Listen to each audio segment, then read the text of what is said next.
सबने मिलकर उसको सजाया है, सजा है कि नहीं। तब लोग कहते थे पगला गए भाई, ये भवने के जात होके आई जाता डोमे काम करे, यही तो कहते थे पंडित जी वहां हमको लोग। क्या क्या कितने अपमान मिले हैं वो मैं गिनाने नहीं आया हूँ, क्योंकि जल्दी है और जगह कहल चला पेड़ लगा लिया, चलो लइकन के जन बा परीक्षा दिया के लैपटॉप दिया हो लिया, चलो रंगोली सजवा लिया, चलो कबड्डी खेलवा लिया। ये सब प्रतियोगिता किताब पढ़े वो आप लोगों के मिली और न्योता देवे आयल बनी आप लोगों के, इहर के भी लोगों के उहर के भी लोगों के, कि आप लोग वे लोग चाहे कोनो जाति को होखे, कोनो पार्टी को होखे, कोनो धर्म को होखे, चिल्लू पार्क का महोत्सव होके जाता, वो आपका महोत्सव है।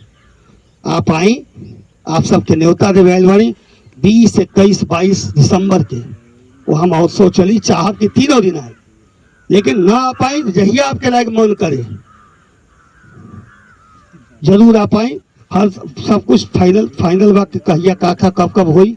आपके गांव में केवल दिव्यांग हुई, वो दिव्यांग के सैनिक बहुत थे, शायद ही कोई गांव है जिसमें कोई न कोई आजाद हिंद फौज का सेनानी न हो।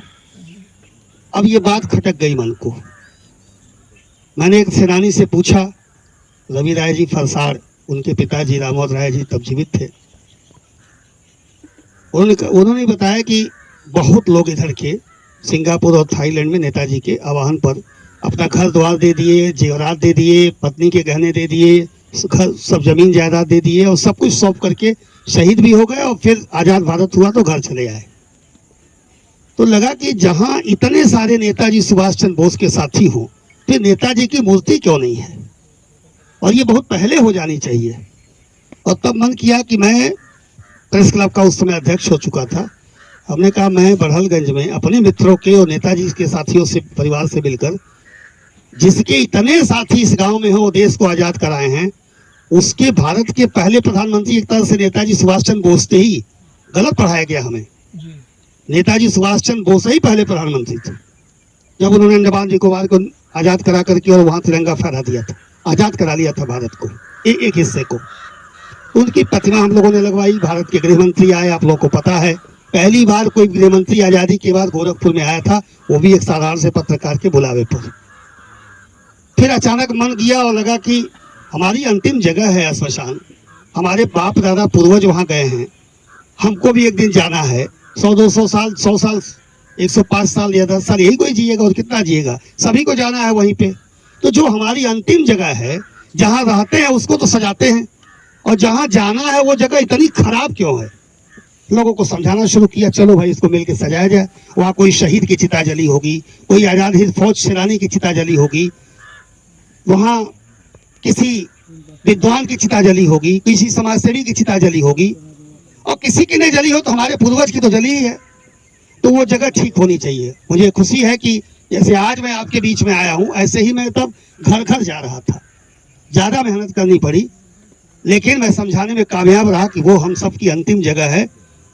हम जहाँ 60 साल 100 साल रहेंगे उसे सजाते हैं, जहाँ हमेशा के लिए यह शरीर मिट जाएगी, दोबारा यह शरीर तो हमको नहीं मिलेगी, वो जगह हमारे लिए खराब क्यों है, चलो सजाया है। और आप सब ने मिलकर उसको सजाया है, सजा है कि नहीं। तब लोग कहते थे पगला गए भाई, ये भवने के जात होके आई जाता डोमे काम करे, यही तो कहते थे पंडित जी वहां हमको लोग। क्या क्या कितने अपमान मिले हैं वो मैं गिनाने नहीं आया हूँ, क्योंकि जल्दी है और जगह जाना है।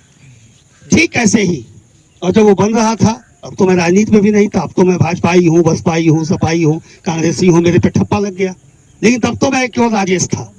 आज भी मैं आपके बीच में आया हूँ तो राजेश ही बन के आया हूँ। इस नाते मैं कह रहा हूँ कि वो बना, और आज दुनिया में उसकी तो नहीं कहेंगे लेकिन देश में उसकी नकल हो रही है। मुझे इस बात का तब खुशी हुई जब केंद्रीय मंत्री कर्नाटक के रहने वाले हमसे कहते हैं कि राजेश जी हमारी टीम बेंगलोर से जा रही है और आपका मुक्ति पत्र देख के आएगी, मेरे यहाँ बनेगा। और बना। मुझे तब खुशी हुई जब हाई कोर्ट का जज अपने फैसले में लिखता है कि क्या प्रयागराज के स्मशान घाट को गोरखपुर के बड़हलगंज जैसा नहीं बनाया जा सकता। और हाई कोर्ट के कहने पर प्रयागराज का नगर निगम, महेश्वर जी हैं यही दिखाए थे, नगर आयुक्त आए थे देखने कि जस्टिस कह रहे हैं कि वो कैसा बना होगा, जाके देखो वैसा ही बनाओ। और आज पूरे देश में अब तो सरकार ने अपने अभियान में ले लिया और जितने भी ऐसे स्थल हैं सजाए जा रहे हैं। जब पहली बार में मेडिकल कॉलेज शुरू किया बड़ौलगंज में बनवाना, तो लोग पगलाई गाँव में मेडिकल कॉलेज बनेला, गाँव में डॉक्टरी पढ़ाई होले, गाँव में